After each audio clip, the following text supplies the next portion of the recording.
Ipopa ita kuti vanhu vese vaite hasha. Ipopa sisore kondo pecha kuti vamwe vacho vasare vane ukasha. Maska chakanaka muri Zimbabwe. Yezona uchichaura na Skimbo pasore kondo TV.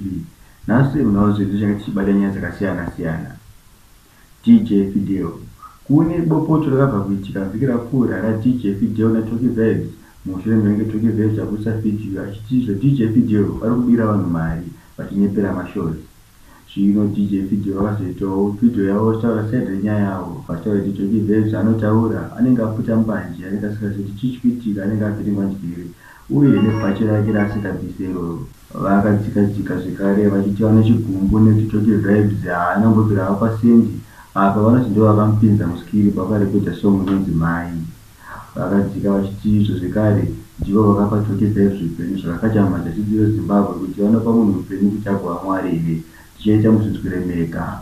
Saka never think kuti pamunoita mavidhiyo enyaya muchitaura zvekunyepa mabhema mbanje miromo yakaita white yakasvuka nemajaketi amusingachinji wawo ega nevhudzi rinenge rakazara nhingirikinzi moga kuti mungadone. In a real life, my youth, let me tell you this, in a real life, I don't budirira, I don't uzotanga kuita mbiri again, se wakaita gorereria. Learn to speak your mind, learn to speak the truth. I gave you life, and wakazvuraira wega, career yako, I gave you a good career. Winky D, muimbi Winky D, atisati kuenda mafanzi nengirozi zvekuti zabva zvasvika pakuti achatotsika chose mushure mekunge abudisa video yake song inonzi Ngirozi. Muimbi Winky D ashairwa kuti akaomera here kana chikuita sei because paalbum launch disc 1 rakatengwa ne$40,000 but akwanisa kuita video ye$50 uye video yanga ichitenge yachitwa nefoni. Izvi zvakakuti mageto ese akawanda achichemere data ravo ravadyirwa vachiplaya video yaWinky D. Zvino ruzhinji reZimbabwe ranga richiti zvonide ambono maartist akaita sana Japreza, sana Freeman, ambokopo manotsi vamudzidzisa kuti mavidhiyo anochitwa sei.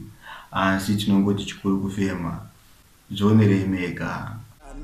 Kuona mutiza musha, tande musangwanza kuna kusiri kufa. Kupira musango here, senge masina musha. Tariti zimwe, ichatsi Ngirozi, ichatsi Ngirozi, ichatsi wanyasha.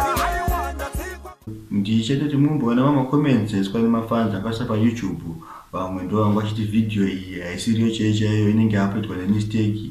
Vamwe ndo vamuri kuona chibuda pascript penyu apa. Namo yangu ndeyekubereka vana vandisisawone.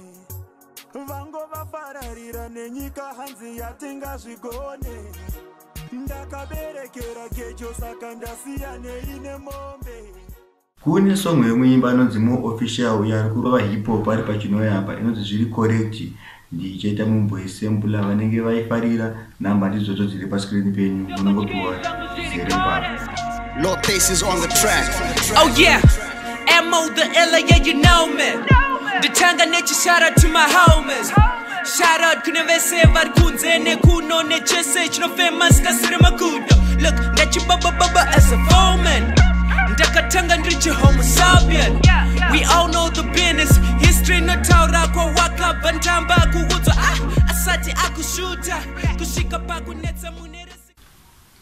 Kozoitawo changobura kubva kuna Flash G chikomana chedu chanese ichi anzi mukadzi waMunangagwa. Ndichida muzvinzwiremeka.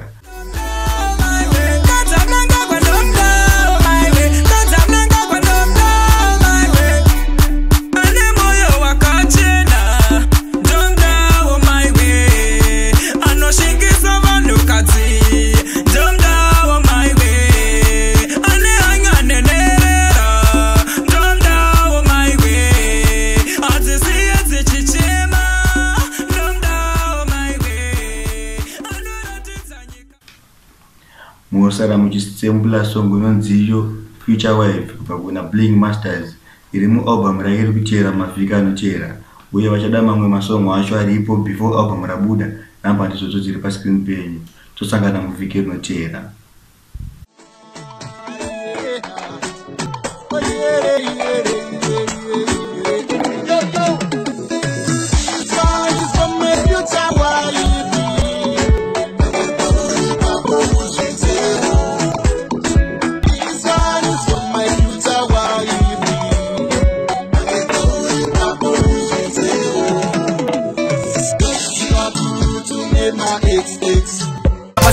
regondo chipopa ita kuti vanhu vese vaite hasha ipo pasiso regondo pecha kuti vamwe vacho vasare vane ukasha.